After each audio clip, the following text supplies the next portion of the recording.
I'm Rob Sarney, and you're listening to What the Heck FinTech, where you'll experience and learn that FinTech is Fin Life. Let's get started.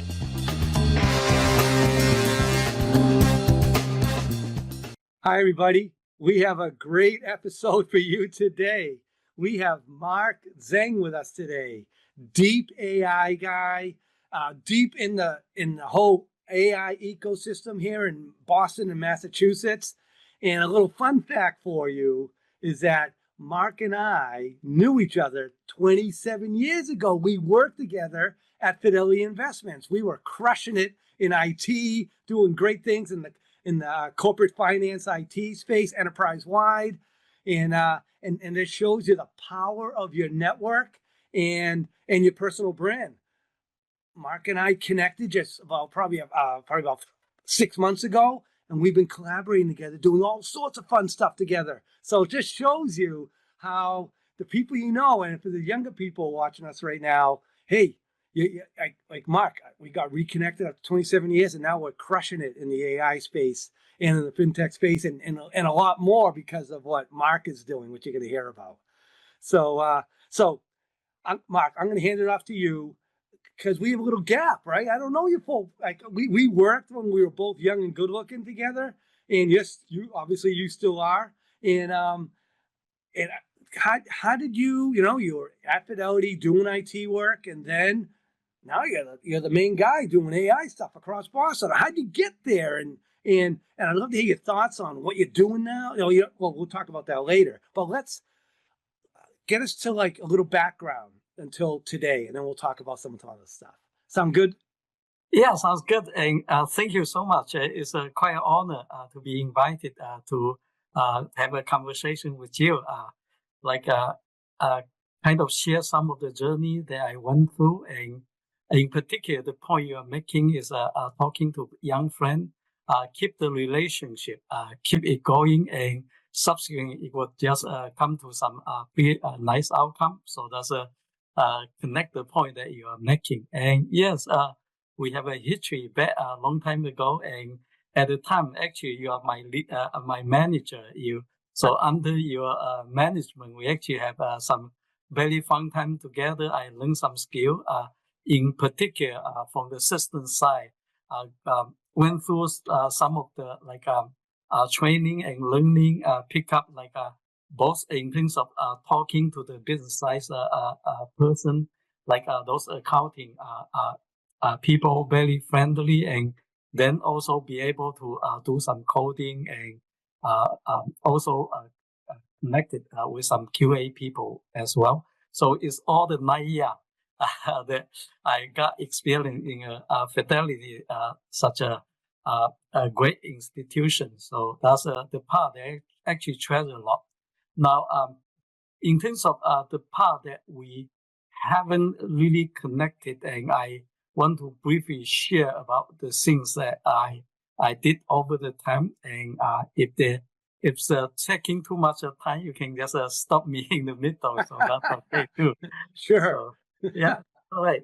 So basically, just in a high level, I want to briefly touch upon my education, and then talk about the kind of work journey as well, and leading to nowadays pretty much spend a lot of time in the AI space. So that's the flow that I'm going to go through. And so education-wise, I pretty much finished my under back in China, and then came here for graduate study. At the time, the field that I studied in is molecular biology. So it's quite into bio-related research. And actually, I linked my first job is in biotech sector. Is at the time human genome sequence come online, and I did a lot of work in that area, doing large scale sequencing. At some point, my company actually licensed the technology from the famous George Church lab, and doing a so-called multiplex sequencing. And so I stayed in that industry for about I think seven year or so. And then subsequently, I got a degree in finance, and that helped me to land a job with Fidelity under your leadership and be able to contribute in a small way to corporate finance. In particular, I recall at the time we were working for a system that actually managed internal senior executive holding situation. And we kind of witnessed from client server technology and then transition into a web-based technology. Old Because school, right? We were doing old school client server stuff. Exactly. And then what happened is during those couple of years, like I referenced before, is I really get training and get a much better understanding about the whole system development side of things. And then what happened, the internet come along, and I saw there's an opportunity for me to be an entrepreneur. And so after I left Fidelity, I started my journey of being an entrepreneurship. Initially, my thinking was try to combine both the finance side of knowledge and also the biotech side to be an analyst for biotech sector. But what happens sometimes is kind of like your journey, my journey is sometimes dictated by some opportunity I saw. And at the time I saw there's a huge things going on with internet.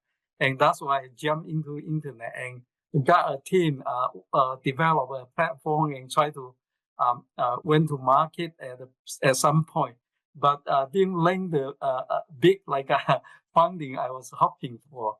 And so I need to find a way to sustain that business. And end up early day, internet, one of the big applications is e-commerce, as illustrated by Amazon, for example, and a number of other companies. So that's a somewhat low-hanging fruit in a sense that if you find a particular good market segment, find the right product, and it's much easier to get established, generate revenue. And that's I've been doing over those number of years working on the internet side. And now come to the fast forward to like the space of blockchain and internet. And I want to briefly report. So far, I probably taking a lot of time talking about it, but we can get into the AI shortly. Is that okay? Yeah, no, I love that story, and it fits so well because the things I know you're doing now, which you're going to talk about in the whole biosciences, biotech space, it fits hand in glove with your original roots, with your undergraduate degree, and that's why I think that's so awesome that you told that story too, so people can see how you've pivoted, you've tried different things, and but you still stayed with your roots. And that's what we'll talk a little bit about that when we get into what you're doing, now. So yeah, yes, that's exactly right. The point. Yeah. To talk a little bit about now, I've been going to a lot of your events. I've been learning so much when I go to your events, and it's very biotech focused with also AI, biotech, and other great technologies. How did you start Top Contenders? Because it is doing really well. You always have great events. You always have a lot of people there. How did you? I know you were involved with the AI side. Then you pivoted a little bit and doing Top Contenders, and now you get to where you're doing now. I'd love to hear that story too. How you did that? Yeah, that's absolutely. I should share that part, and that's the part that I mentioned that I want to talk about the time that I spent doing like AI related project. And so let me pick it up from there and also address your particular question. So about 2.5 years ago, ChatGPT come into the scene. That's probably late 2022. And within a 2 months period, it kind of get about 100 million user. So it's the fast adaptation of technology, and society as a whole really feel the impact of AI. And at the time, the way I see it is I kind of compare with at the time when I experienced internet. I feel there's a lot of excitement along this AI-driven technology trend. And from my standpoint, I always is a curious person and always want to find out the application use case for new technology. So I thought, well, let's just go to learn about it. Equip myself with deeper knowledge in the space and also understand all different use cases for AI. So I started with a friend called Max, and we start a small discussion group. At the time, we call it Boston AI Forum. And the idea basically is bring people from that space and discuss what they're working on and allow us to have more up-to-date knowledge and state of art what is being practiced in the field. And through that kind of event, it also help people for those participants upskill and networking as well. And at some point, under that Boston AI Forum, we actually also devised another way, try to combine both networking exercise, learning AI together, and kind of host an event called Top AI Get Exercise, which will go out on a Saturday morning, about 2 hours, find a hiking trail, do some hiking, take a break, let one of the speakers talking, sharing the project he or she working on, and then we'll be able to ask question and learning. And then we do another leg of hiking. Then basically you get this thing all together, like networking, learning, and also exercising. So that's under Boston AI. So through that kind of work, go back to your question about top contender.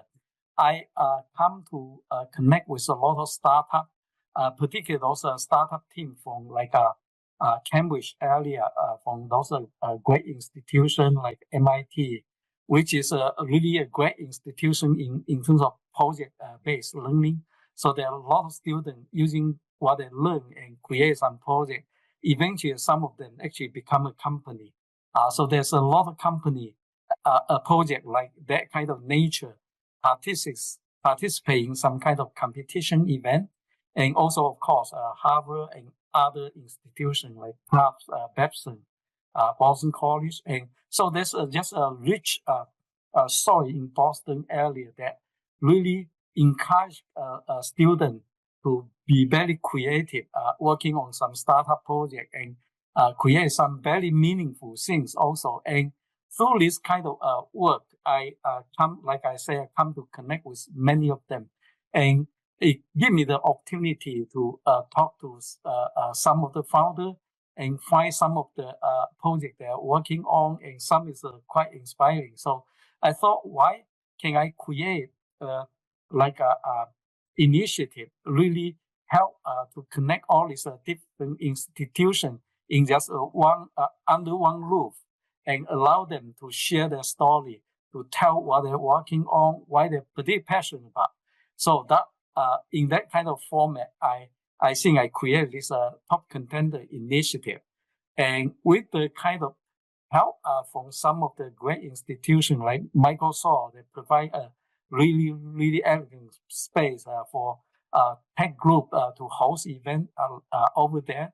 I was able to, from time to time, secure some space and host a top contender conference. Now, go back to the point you are also making is a kind of bring home about some of the education and knowledge and experience I have in the biotech field is because AI is across different industry. There's a lot of different use case. I thought it's natural for me to really try to understand AI's use case for pharmaceutical company and also for healthcare in general. And so I create a series of events within the theme, like AI's for the healthcare innovation space. So you attend some of the event under that theme, and it seems people quite enjoy about those conferences. So I keep doing that, And most recently, about a week ago, I host another event, which is I organize it to have a two panel, which is really talking about what happened, some of the challenge opportunity in AI for healthcare innovation. And also there's another panel is talking about some of the investment landscape and some of the experience for startup. And then I invite some of the startup team to do the presentation. And overall, it's just a wonderful evening. And I really appreciate those people who come to the conference to engage, to participate as a panelist. So those are kind of things that I want to share with you. Yeah, I love the way you talk about the work and the events. I love the walking part. You're always rethinking the learning process. Like you'll also do what you didn't mention, but I know you do it all the time. Like let's meet for lunch with and I love the way you call it curated,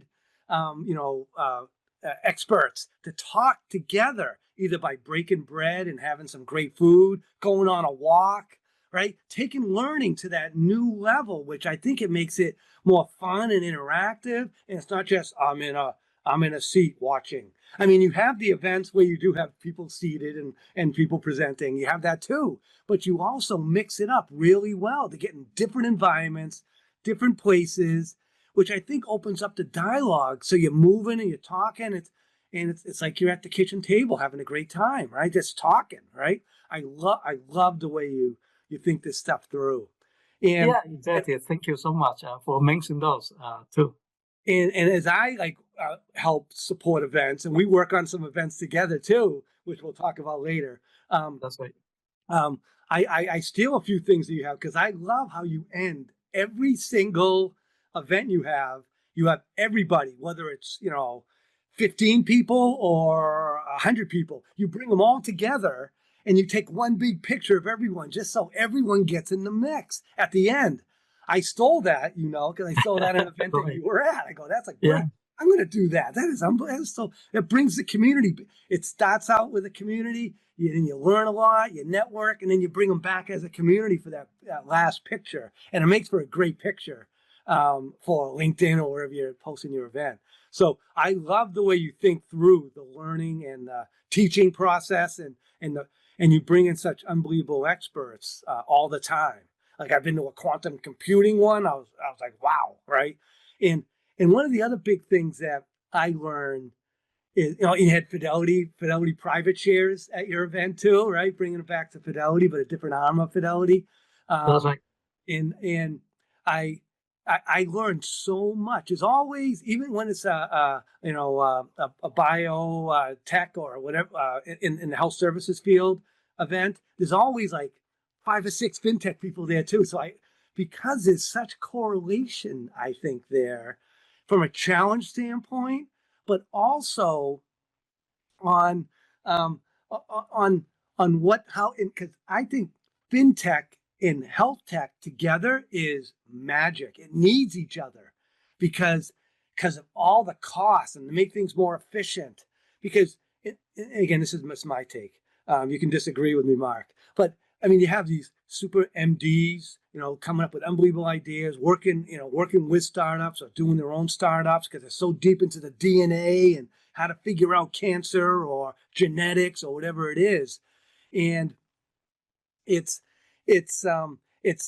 so interesting to see that. But then once you have that information, that just dovetails nicely because that costs a lot of money to even figure that out. So they're getting more efficient. But also, if you knew you had a certain DNA or a certain genetic something, think about that from a financial planning standpoint, from a fintech standpoint, when you're planning your, what do I save? That information is gold. It's non-financial data that's extremely important for your financial data. So that's how I want to learn more about that space. That's why I love going to your events, which makes me armed and very knowledgeable so I can understand it because I want to help more with the fintech side on all that stuff. Oh, definitely. I just said a lot, but what's your reaction to that? Everything I just said. Yeah, sure.